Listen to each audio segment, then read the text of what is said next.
ఏంటే బాగున్నావా? నీ పేరేంటి? వెంగయ్య.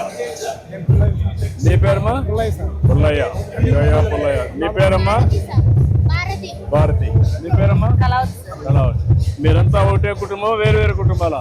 అంటే అందరం అక్కడే ఇక్కడ 2 కుటుంబాలు సార్. ఇక్కడ వేరే మీ ఇద్దరు ఒకే కుటుంబం, మీరిద్దరు అన్నదమ్ముళ్ళు.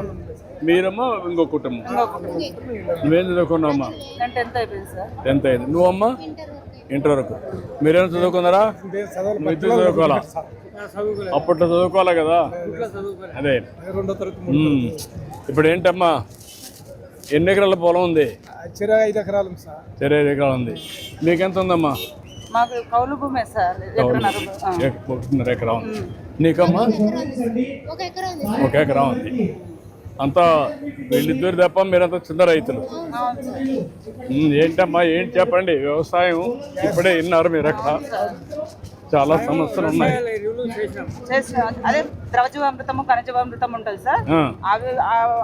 అవే మాత్రమే పొలంలో వాడుతున్నాము. పురుగు మందులు వాడేది వాడము సార్. మేమైతే ఇప్పుడంతా ప్రకృతి సేద్యమే చేస్తున్నాం సార్. ఓకే, నాకు దగ్గరగా ఉన్నారు. ప్రస్తుతానికి నిమ్మ పంట ఉంది సార్. నిమ్మ పంట, దాంట్లోకి నిమ్మ పంట వస్తున్నాయి కోతకు. మధ్యలో పిల్లల్లో నవధాన్యాలు మాదిరి ఒక 9-11 అట్లా రకాలు వేసుకుంటాం సార్. చెట్లకు పండ్ల మొక్కలు, కొబ్బరి చెట్లు అట్లా వేసుకున్నాం సార్. ఇంకా మధ్య మధ్యలో ఏటీఎం మోడల్ మాదిరి ఒక మోడల్ క్రియేట్ చేసుకున్నాం సార్. ఇక్కడ ఉండే వాళ్ళు, ఈ ప్రాజెక్ట్ లో కొనసాగే వాళ్ళు చెప్పారు సార్. ఏటీఎం మోడల్ మాదిరి క్రియేట్ చేసుకొని అందులో నేచురల్ గా పండించి గణాద్రవ వేసేసి కలబంద ఇవి నేచురల్ గా పండేటి మనం తీసుకొని అవి ఇంకా మనం పండించిన తర్వాత మినీ స్కూళ్ళకు సార్, అంగన్వాడీ స్కూళ్ళకు 5 నుంచి వాళ్ళకు ఇస్తున్నాం. వాళ్ళకు మనము ఆరోగ్యం బాగుపడాలా, పిల్లల నుంచి బాగుపడాలా అనేది పిల్లలకు ఇస్తున్నాం సార్. ఇంకా ఉండే కొద్ది ఇంకా కౌలుకైనా తీసుకొని ఇంకా ఎక్కువ ఊరి వరకైనా చూసుకుందాం అనుకుంటున్నాం. ఇప్పుడు ఎంతమ్మా నువ్వు చేసేది? 1 ఎకరా. ఇప్పుడు 1 ఎకరాలో ఏ మాత్రం ఆదాయం వస్తుందమ్మా నీకు? సార్ మినిమం అంత ఖర్చులు పోగా 2 లక్షలు 2.5 లక్షలు వస్తుంది. 2 లక్షలు వస్తుందమ్మా. నెలకు ఎంత వస్తుందమ్మా ఆవరేజ్? 10-20 వేలు వస్తుంది. ఎంతమంది పని చేస్తారు? మీరు మీ హస్బెండ్ పని చేస్తారా? అవసరమైతే మనుషులు పెట్టుకుంటారు. ఆ ఖర్చులన్నీ ఇచ్చిన తర్వాత మీకు ఒక 10-15 వేలు వస్తుంది. అంతవరకు హ్యాపీగా ఉన్నావు. ఓకే. నువ్వేంటమ్మా? నేను కూరగాయ విత్తనాలే సార్. కూరగాయలు మేము ఫస్ట్ వచ్చేసి డాక్రా సభ్యుల తరఫున వచ్చినాం సార్. డాక్రా మహిళ దాంట్లో చేస్తాం సార్. దాంట్లో నుంచి మాకు వేరే వాళ్ళు వచ్చేసి ఇట్లా చేసుకోండి, భక్తి సేద్యం చేసుకోండి బాగుంటుంది అని చెప్పేసి చెప్పినారు సార్. చెప్పడం వల్ల మేము ATM model, A grade model అయినా పెట్టుకొని కూరగాయలు అదే అంగన్వాడీ స్కూళ్ళకు అందిస్తాం సార్. ఇచ్చి ఈ విధంగా చేసుకుంటాం సార్. ప్రకృతి సేద్యమే చేస్తాం సార్. చేసి పిల్లలకు అంగన్వాడీ స్కూళ్ళకు. ఇప్పుడు ఎంత 2 ఎకరాలు వేసావా సార్? 1.5 సార్. 1.5 ఎకరాలు. ఎన్ని పంటలు వేసావమ్మా? అంటే బెండ, మట్టిక 13 రకాల పంటలు వేసినా సార్. 13 రకాల పంటలు వేసినాను. ముల్లంగి, ఆకుకూరలు వచ్చేసి అంగన్వాడీ స్కూల్లోకి ఇస్తాం సార్. ముల్లంగి, ఆకుకూరలు, మట్టిక, బెండ వచ్చేసి ఇక్కడ బుధవారం ఎల్లుండి మార్కెటింగ్ జరుగుతుంది సార్. ఆ మార్కెటింగ్ వేస్తాం సార్. ఇప్పుడు నీకు నెలకు ఎంత వస్తుందమ్మా? నెలకు ఎంత వస్తుంది? సంవత్సరానికి ఎంత వస్తుంది? అంటే సంవత్సరానికి 1,20,000 దాకా వస్తుంది సార్. దాంట్లో వచ్చేసి మామూలుగా మన కూలీలు ఎవరు ఉండరు కదా సార్. గడ్డి ఉండదు, ఏముండదు కదా.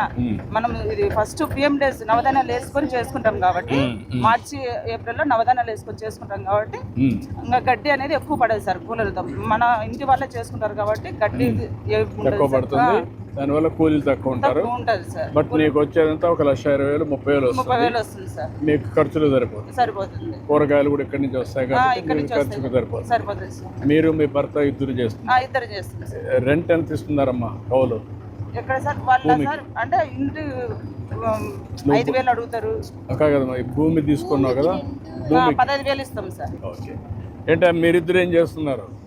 ఇంతకుముందు గొర్రె కాస్తుంటాను సార్. మా నాయన పంచించిన గొర్రె కాస్తుంటాను. ఓకే. మళ్ళా భూమి కొనిన్నాం సార్. రెడ్డిది గైన్లే మళ్ళీ మరి ఆయన. ఇంకా పిల్లలు అందరూ చదువుకున్నారు, ఉద్యోగాలు విన్నారు. ఉద్యోగానికి వెళ్ళిపోయారా? వెళ్ళిపోయారు సార్. మీ పిల్లలు ఏం చేస్తారు? 2 అబ్బాయిలు పోయినారు, ఇంకో 2 అబ్బాయిలు ఉన్నారు సార్. ఆయన 2 అబ్బాయిలు పోయినారు, ఒక అబ్బాయి ఉన్నాడు, మాకు ఒక అబ్బాయి ఉన్నాడు సార్. ఒక అబ్బాయి కొత్తగాస్తున్నాడు. ఇప్పుడు 5 ఎకరాలు ఎంత ఆదాయం వస్తుంది మీకు? 5 ఎకరాల్లో ఆదాయం అంటే పెట్టుబడులు దండిగా అవుతాం సార్. చిన్న చెట్లు పూసినాము, సన్నిమై పూసినాము, ఉల్లి వేసినాము, నెలలో ప్లోట్ పూసినాము, ఎరువులు ఉన్నాము, ముందు జీలగడ్డలు అవన్నీ చల్లి ముందు బెల్లర్ పెట్టినాము మే నెలలో. ఇంకా ఉల్లి చెడగొట్టి కూర చెట్లు పూసినాము. ఆయన బాగా ఉంటాం. ఓకే, అంతా ప్రకృతి సేద్యాన్ని పోయారా మామూలుగానే చేస్తున్నారా? ప్రకృతి సేద్యానా? ఎప్పుడు అవి మనం అవి వాడకుండా వదిలేసి మేమే సొంతంగా పెట్టే చేస్తున్నారు. ఏమాత్రం మీకు ఆదాయం వస్తుంది సంవత్సరానికి 5 ఎకరాల్లో? ఎంత వస్తుంది?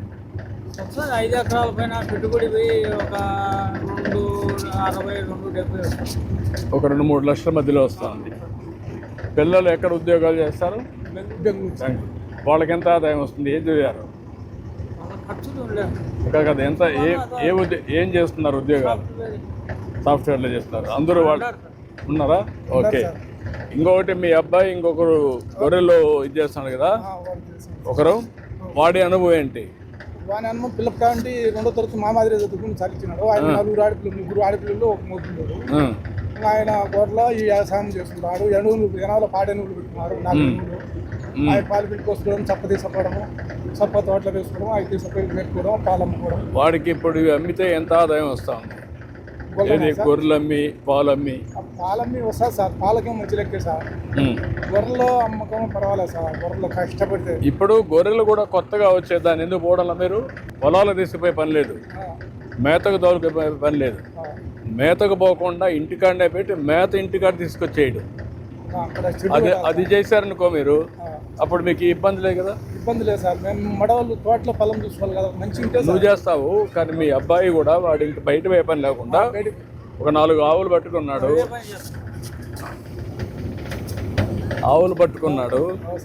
ఆవులు 4-5 ఉంటాయి, పాలు ఇది చేసుకుంటాడు. గొర్రెలు కూడా కొన్ని పెట్టుకుంటాడు, మేకలు కానీ గొర్రెలు కానీ. దానికి కూడా గడ్డి తయారు చేస్తారు, అది కూడా వస్తుంది. అది కూడా వాడుకుంటే రెంట్ ఆదాయం అతనికి వెసులుబాటు వస్తుంది, బయట తిరిగే పని లేదు. అట్లా షెడ్ ఒకటి కట్టి నేను చెప్తాను ఏం చేయాలనేది. అలాంటివి చేస్తే వాళ్ళకు కూడా ఆదాయం వస్తుంది, పిల్లలకి హ్యాపీగా ఉంటారు. ఇంటర్మీడియట్ చేసినాడు సార్, ఒకటి ఖాళీగా అన్నాడు.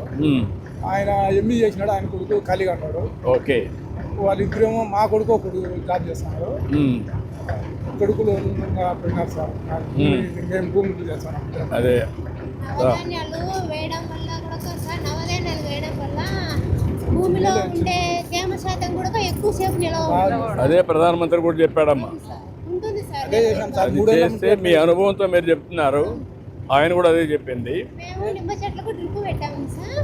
అప్పుడు మామూలుగా కాలువ అంటే ఈడు నుంచి కాలువలో తీసుకుంటే చెట్టు దగ్గర వేకుది మినిమం నీళ్లు చాలా వేస్ట్ అయిపోయింది. ఇప్పుడు డ్రిప్పులు సబ్సిడీ కింద వచ్చాయి సార్. అట్లా తీసుకున్నాము. సబ్సిడీ తీసుకోవడం వల్ల ఒక్కొక్క చెట్టుకు కుళాయి తిప్పుకుంటాము. ఒక చెట్టుకి ఎంత కావాల్సిందో మినిమం నీళ్ళు ఎన్ని కావాలో అన్ని నిండినంత వరకు మళ్ళీ కుళాయి ఆఫ్ చేస్తాం. మళ్ళీ ఆ డ్రిప్ పెట్టేసి దాన్ని ఆఫ్ చేస్తున్నాం. కుళాయి ఆటోమేటిక్ గా చిన్నది బిగించుకున్నాము సార్. చెట్టుకు తగ్గట్టు నీళ్లు నింపుకుంటాం సార్, అది ఆఫ్ చేస్తాం. మళ్ళీ వేరే చెట్టుకు పెట్టుకుంటాము. అట్లా చేస్తాం. ఇప్పుడు ఎరువు కూడా దాంట్లోనే ఇవ్వచ్చు కదా? వేస్తాం సార్. ఇస్తున్నారా? డ్రిప్పులలోనే డ్రైనేజీ వాటర్ వేస్తాం సార్. ఏదైనా ఇవి మేము వేప నూనె కాని నూనె డ్రిప్పులలో వదలడం వల్ల దాంట్లో ఏదైనా రావు సార్. ఇది నవధాన్యాలు వేయడం వల్ల భూమిలో ఉండే తేమ శాతం ఎక్కువ ఉండి ఇది తెగుళ్లను పురుగులను కూడా తగ్గిస్తుంది సార్. ఇప్పుడు పైన ఏదైనా తెగుళ్ళు వస్తే మందు ఎట్టు కొడుతున్నారు? మళ్ళా స్ప్రేయర్స్ పెడుతున్నారా? కొన్ని స్ప్రేయర్ చేస్తాము, కొన్ని చెట్టు మొదళ్ళలో వేసేది ఉంటాయి సార్. డ్రిప్పులకు వదిలేస్తాము. అది డ్రిప్పులో వేసి చెట్టు అంతా వస్తాయి కాబట్టి నీళ్ళు డ్రిప్పుకు వేస్తాము. నీ అనుభవంతో ఎంత ఎరువులు తగ్గించాము? కెమికల్ ఫెర్టిలైజర్స్ ఎంత తగ్గినాయి? తగ్గించాము సార్. చాలా తగ్గిపోయినాయి. ఒకప్పుడు మేము మినిమం ఇప్పుడు 3-4 ఏళ్ళు సార్ చేయబట్టి అసలు అవి వాడము సార్. ఇప్పుడు పేడలోనే ఇంకా తీసుకునేది బెల్లము, శనగపిండి అవన్నీ కలుపుకునేది ఒకటేసారి ఎరువు రూపంలో దాన్ని ఘనజీవం టైప్ లో చేసుకుంటాం. ఊరంతా చేస్తున్నారమ్మా ఇప్పుడు మీ ఊర్లో? ఇది మా ఊళ్ళో మేము చేస్తాం సార్. మీరు కొంతమంది ఎంతమంది రైతులు ఉంటారు ఊర్లో చేసేవాళ్ళు? అంటే 150 మందిలో 60 మంది 70 మంది వరకు వచ్చినారు సార్, మార్పు అయితే వచ్చినారు 60-70కి వచ్చారు. వచ్చినారు సార్. పెద్ద నెంబరే. అందులో వీళ్ళు కూడా ఏవిఎస్ స్టాఫ్ వస్తున్నారు సార్. గ్రూప్ మీటింగ్స్ కు అటెండ్ అవుతారు. గ్రూప్ మీటింగ్స్ వల్ల ఇది ఇది వ్యవసాయం వాడడం వల్ల ఎక్కువ క్యాన్సర్లు ఎక్కువ వస్తాయి సార్. అవునమ్మా, అవును. చాలా మంది అట్లా దెబ్బతీస్తున్నారు. ఇంకా దాన్ని అరకటాలనే ఇది వాడాలని చెప్తున్నారు. చాలా మంది గ్రూప్ మీటింగ్ సభ్యులు వినేది వాళ్ళ భర్తలకు పోయి చెప్తున్నారు సార్. వాళ్ళు కూడా చాలా కొద్దిగా మార్పు ఏమో వస్తా ఉంది. ఈ మార్పు వస్తే ఇదే శాశ్వతం. నేను అందుకనే మా అబ్బాయి అప్పుడు కర్ణాలో ఇక్కడి నుంచి ఇంటికాంటి చేస్తాడు. వాడు బాగా అలాంటిగా బాగా హైట్ పంపుతుంది. ఇది బాగా వంటి తెలుసు. ఒక ఇది ఇంటికాడ నుంచే పని చేసేవాడా కొన్ని రోజులు? ఇంటికంటే అప్పుడు కర్ణాలో ఇంటికంటే చేస్తాం. అప్పుడు అంతా అన్ని చేసి నేర్చుకున్నారు. మమ్మల్ని రెడీ చేసినాడు. మిమ్మల్ని రెడీ చేశారు. అందుకే చెప్పింది అక్కడ నేను. ఇప్పుడు పిల్లలంతా కూడా ఇంటికాడ నుంచే పని చేసుకుంటూ వ్యవసాయం కూడా చేయొచ్చు. అది చేసిన దాన్నే మేము ఒకరేనా లేకుంటే మాకు తెలియదు.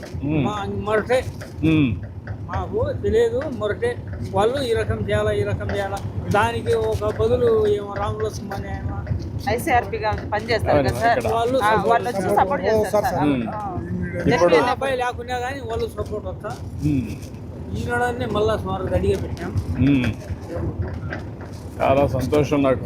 మీ ఇంటే మీది ఒక విజయ గాథ ఇది. మంచి కళ ముందర ఇప్పుడు టమాటా మురగబెట్టినాం సార్. మురగబెట్టినాం, బెల్లం వేసినాం. ఒక సక్సెస్ స్టోరీ, మంచి స్టోరీ ఇది మీది. పలవరే నాకు, ఉత్తరే నాకు. భూమాత ఆరోగ్యంగా ఉంటేనే మన ఆరోగ్యం కూడా బాగుంటుంది. ఆ మాట చెప్పిందమ్మా, భూమాతకు రుణం తీర్చుకోవాలి. ఆరోగ్యంగా ఉంటేనే మనం కూడా ఆరోగ్యం. మేము అక్కడనే చెట్లు వేసి పొట్టి పిల్లల రావాలమ్మా, ఆగేసాం సార్. పొట్టి పిల్లలు అందరిలో రావాలి. ఈ చైతన్యం అందరిలో వస్తే వదిలేసాం సార్. ఇంకా కొంతమంది యా. వస్తారనేది మేము ఒకరు 10 మందికి స్ఫూర్తిని తేవచ్చు. అట్లా స్ఫూర్తిని తెస్తూ ఉంటే రాబోయే రోజుల్లో ఒక మంచి ఒకరిని చూసి ఒకరు నేర్చుకుంటారు. ఈ తోటలని మీవేనా? ఇవన్నీ కూడా ఇవే వేసారా? సర్టిఫికేషన్ ట్రేసబిలిటీ చేస్తే ఇంకా ఎక్కువ రేట్ వస్తుంది మనకి. అది కూడా చేపిస్తాను. దీనికి చేపల మందు అందుకు వచ్చాం సార్. చేప బెల్లం చేప బెల్లం వేసి. అక్కడ మీది చేమంతి, అది మీదేనా? చేమంతి కూడా. ఆఫీసర్లు చెట్లు ఇచ్చాము సార్. ఒకటి 3 కాల్చింది మీకు, ఆడొకటి ఇడొకటి కట్టుకోండి అన్నదమ్ములు అని చెప్పేసారు సార్. మాకు రోడ్డు బాగా సార్. డ్రమ్ములు ఎవరు? ఇన్పుట్స్ ప్రిపరేషన్ చేస్తుంటే డ్రమ్ములు వేరే 5 లకు వేసేది డ్రమ్ములు తీసుకెళ్తున్నారు. అక్కడ పైన పెట్టుకున్నాము. చెట్లు ట్రాన్స్ఫార్మర్ అప్లై చేశారు. పర్లేదు పర్లేదు, నాకే పర్లేదు. రండి.